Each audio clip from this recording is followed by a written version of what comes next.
Hi everyone, welcome to SR Academy. TNTET எக்ஸாமுக்கு prepare பண்ணிட்டு இருக்கீங்களா? ஃபஸ்ட்டு டாபிக் என்ன தெரியுமா? ஃபஸ்ட்டு டிஎன்டிஇடி பேப்பர் 1 இருந்தாலும் சரி, பேப்பர் 2 இருந்தாலும் சரி, நீங்கள் எந்த ஆப்ஷன் எடுத்தாலும் முதல் 30 கேள்விகள் உங்களுக்கு சைக்காலஜியிலிருந்து தான் கேள்விகள் கேட்பாங்க. இந்த சைக்காலஜியில் அந்த டிஆர்பி அனௌன்ஸ் பண்ண முதல் டாபிக் என்ன அப்படின்னு தெரியுமா? ஆமாங்க, இன்றைக்கி நாம் அந்த முதல் டாப்பிக்கு தான் பார்க்க போகிறோம். அது growth and development of the child, குழந்தையின் வளர்ச்சியும் மேம்பாடும். இதை பற்றி முக்கியமான 20 கேள்விகள் இந்த வீடியோவில் கொடுத்துருக்கேன். இந்த வீடியோவை கடைசி வரை ஸ்கிப் பண்ணாமல் பாருங்கள். முதல் கேள்வி, வளர்ச்சி என்பதன் அடிப்படை அம்சம் எது? 4 ஆப்ஷன் கொடுத்துருக்காங்க. எதுவாக இருக்குன்னு நீங்கள் யோசிச்சு பாருங்கள். விடை சொல்லாமா? அளவு அடிப்படையானது. இரண்டாவது கேள்வி, மேம்பாடு என்பதன் அடிப்படை அம்சம் எது?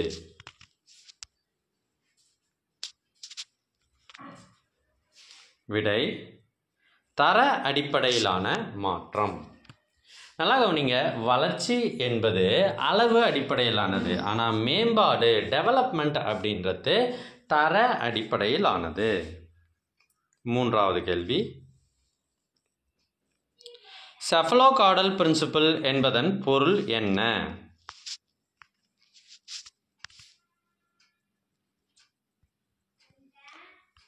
விடை தலை முதல் கீழ்நோக்கி வளர்ச்சி. நான்காவது கேள்வி, ப்ராக்சிமோடிஸ்டால் பிரின்சிபல் எதை குறிக்கிறது?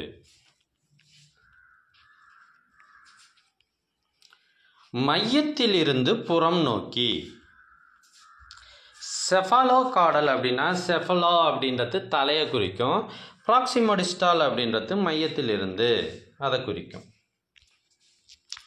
5, அறிவுசார் மேம்பாட்டு கோட்பாட்டை உருவாக்கியவர் யார்?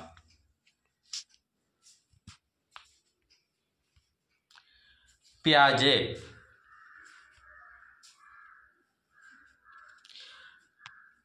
6, ப்ரீ ஆபரேஷனல் ஸ்டேஜ் எந்த வயதில் வருகிறது?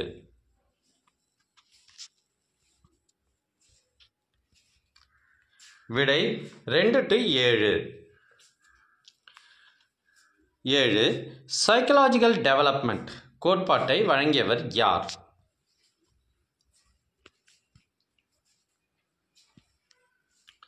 விடை எரிக்சன்.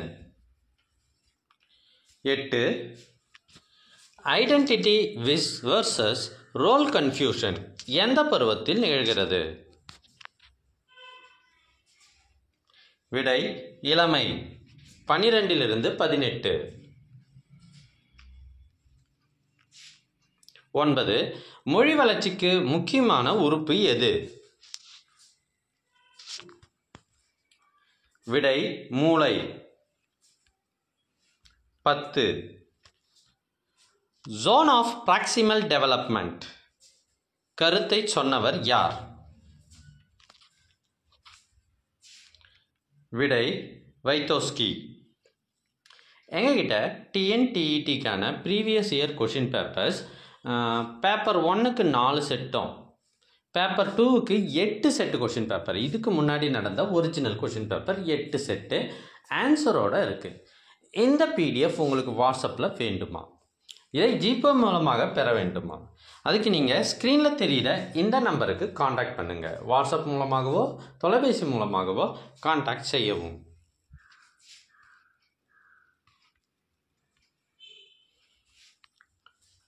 11, மெச்சுரேஷன் என்பதன் பொருள்? விடை இயற்கையான உடல் நரம்பியல் வளர்ச்சி. 12, நேச்சர் வெர்சஸ் நேச்சர் விவாதம் எதை சார்ந்தது?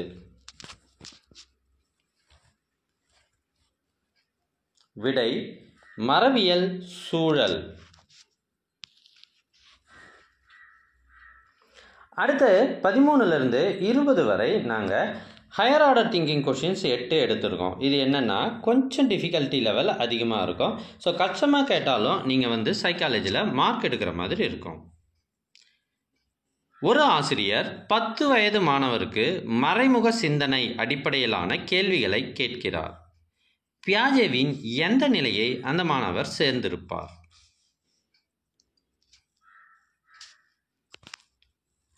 விடை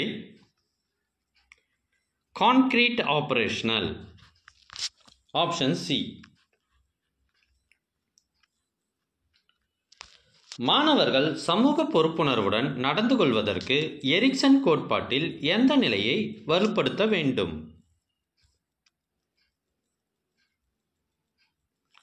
விடை இண்டஸ்ட்ரி வெர்சஸ் இன்ஃபீரியாரிட்டி. ஒரு குழந்தை படங்களை பார்த்து கதை சொல்வதில் சிறந்து விளங்குகிறது. இது எந்த வளர்ச்சி? விடை மொழி மற்றும் அறிவுசார் வளர்ச்சி. எங்ககிட்ட சைக்காலஜிக்கு 1000 கேள்விகளும் அதற்கான பதில்களும் கொண்ட ஒரு மெட்டீரியல் பிடிஎஃபாக இருக்குது. இந்த பிடிஎஃபை வாட்ஸ்அப்பில் நீங்கள் பெற வேண்டும் என்றால் ஸ்க்ரீனில் தெரிகிற இந்த நம்பருக்கு வாட்ஸ்அப் மூலமாகவோ தொலைபேசி மூலமாகவோ தொடர்பு கொள்ளவும்.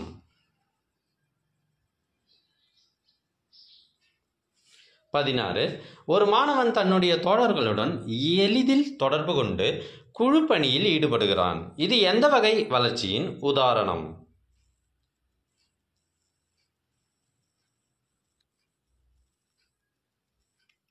விடை சமூக வளர்ச்சி.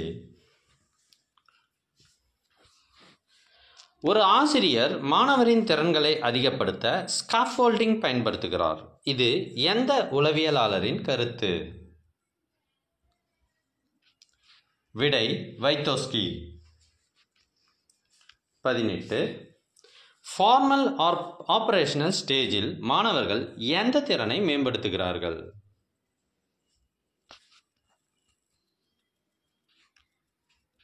விடை அப்ஸ்ட்ராக்ட் சிந்தனை. இன்னும் 2 கேள்விகள் மட்டும்தான் இருக்குது. அதுக்கு முன்னாடி உங்களுக்கு ஒரு தகவல் தெரிவிச்சுக்கிறேன். இதுவரை நம்ம போட்ட வீடியோக்கள் அனைத்தும் உங்களுக்கு வேண்டுமா? அதுக்கு நீங்கள் செய்ய வேண்டியது முதல்ல நம்ம சேனலை சப்ஸ்கிரைப் பண்ணுங்கள். அதுக்கப்புறம் கமெண்ட் ஓப்பன் பண்ணுங்கள். ஃபஸ்ட்டு கமெண்ட்டில் உங்களுக்கான லிங்க் இருக்குது. இந்த லிங்க்கை ஓப்பன் பண்ணி ஸ்க்ரோல் பண்ணி பார்த்தீங்கன்னா இதுவரை நாம் டிஎன்டிஇடிக்காக போட்ட வீடியோக்கள் அனைத்துமே வரும். 19. ஒரு 15 வயது மாணவன் எதிர்கால இலக்கை தேர்ந்தெடுப்பதில் குழப்பமடைகிறான். எரிக்சனின் எந்த நிலையை சந்திக்கிறான்? Identity versus role confusion. கடைசி கேள்வி. ஒரு ஆசிரியர் மாணவர்களின் அறிவு வளர்ச்சியை மதிப்பீடு செய்யும் போது அறிவு ப்ளஸ் திறன் ப்ளஸ் மனப்பாங்கு என 3ஐயும் ஒருங்கிணைக்கிறார். இது எந்த வகை வளர்ச்சியை பிரதிபலிக்கிறது? விடை பார்க்கறதுக்கு முன்னாடி இது போன்ற வீடியோக்கள் உங்களுக்கு தொடர்ந்து வேண்டும் அப்படின்னா மறக்காமல் ஒரு லைக் பட்டனை கிளிக் பண்ணுங்கள். உங்கள் ஃப்ரெண்ட்ஸுக்கும் ஷேர் பண்ணுங்கள். ஸோ 20வது கேள்விக்கு விடை முழுமையான வளர்ச்சி. இந்த வீடியோ பிடிச்சிருந்ததா? மறக்காமல் கமெண்ட் பண்ணுங்கள். தேங்க்யூ ஃபார் வாட்சிங்.